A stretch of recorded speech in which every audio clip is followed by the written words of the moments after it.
It's Nadia, and today is Friday of week 3.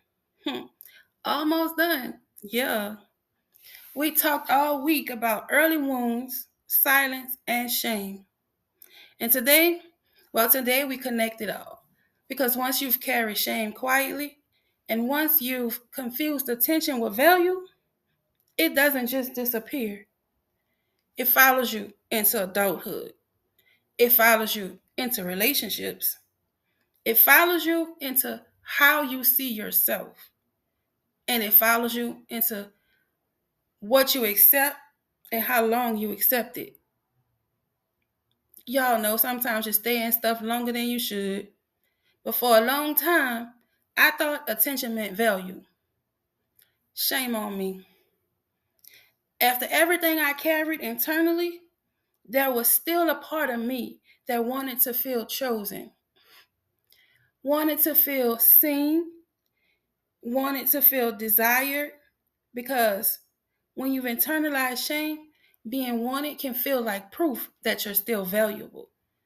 So, well, attention to me felt powerful, so powerful. Not just romantic attention, male attention specifically, because it made me feel visible. And by visible, I know you're probably thinking, somebody as dark as me, how can she be invisible when the light's on? No, I'm just playing me. That used to be my thought process. I'm too dark to be invisible.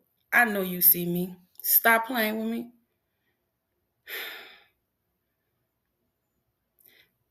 Thank God I've been delivered from that thought process.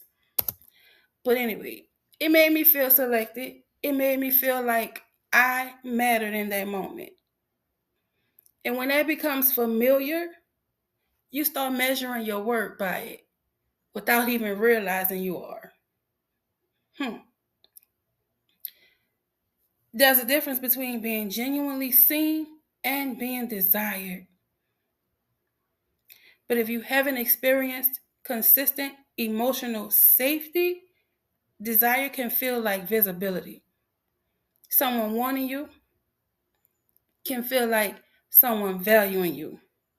Someone pursuing you can feel like someone caring about you. Lies. They're all lies. And when that becomes the emotional language you recognize most easily, you start responding to it. Even when it isn't safe, even when it isn't healthy, even when it isn't consistent. Because being desired feels like being seen. And who don't want to be seen? One thing I've had to learn in therapy is that the difference between intensity and intimacy. Intensity is fast, intense attention, intense words, intense connection, intense emotions. And when you're used to chaos and inconsistency, intensity can feel like depth. But intensity is not always intimacy. Intimacy is safety, consistency, emotional presence, mutual care. And if you've never fully experienced healthy intimacy, you might mistake intensity for it. Lord knows I did multiple times. So many. When attention feels like validation, red flags don't always look red. They look yellow. Sometimes they look orange.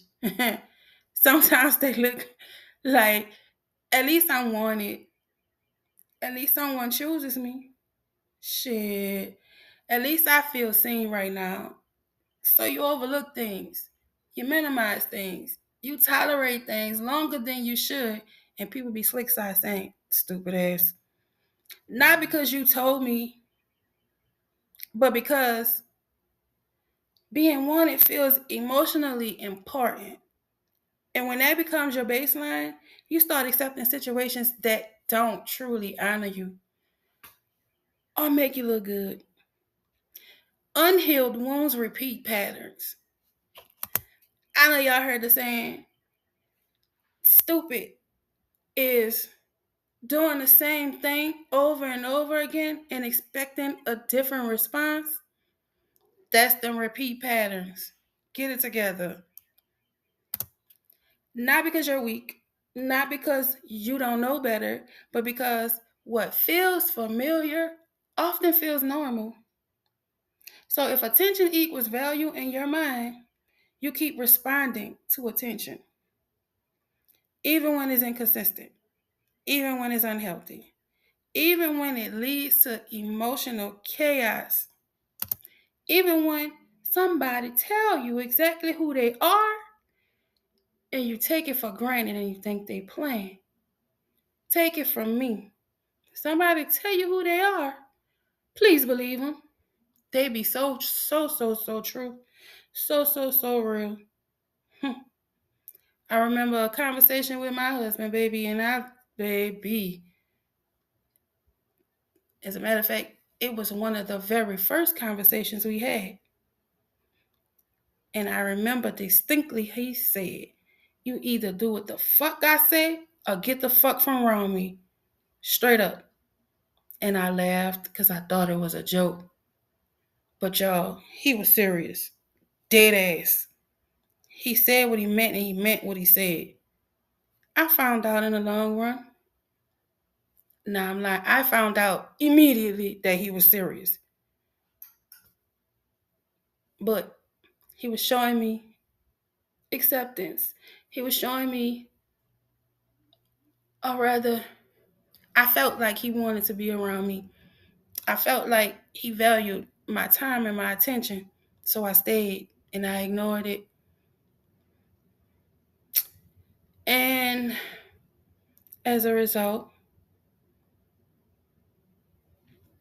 I almost lost my life a few times.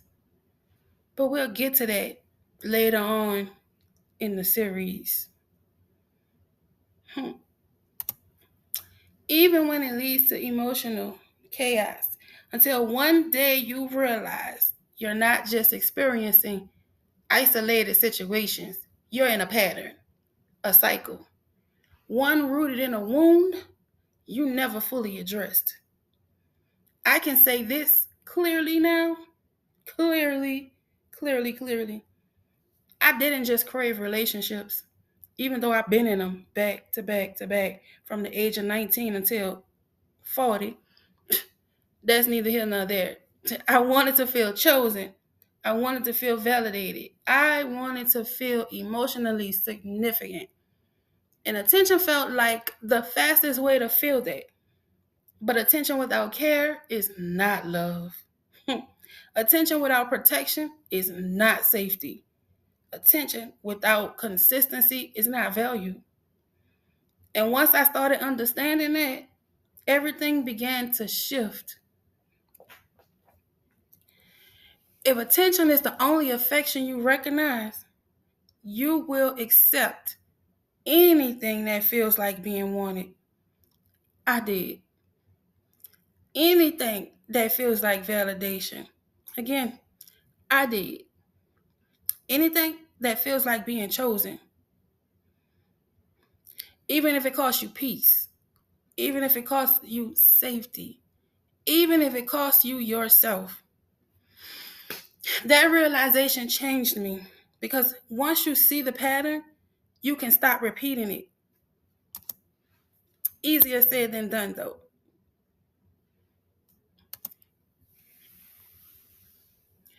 For a long time, I thought attention meant value. Now I understand that real value doesn't have to chase attention. It stands on its own. Tomorrow, tomorrow is reflection day. We're sitting with everything this week revealed. And next week, we go even deeper into validation, love, and dangerous cycles. Stay with me. And if any of this resonates with you, subscribe. Keep coming. Ride the wave with me because I'm on a journey. This is my healing journey. But take it from me, I'm not saying me doing these videos is the only thing I'm doing as far as healing, because somebody misunderstood that. These videos, plus my therapy sessions, plus my journaling, plus my praying, and some other things, self care. It's a lot, not just the videos, but this is a part of my healing journey. And this is something that I felt like I had to do as well as wanted. So, again, stay with me, ride the wave. This is week 3, 9 more to go.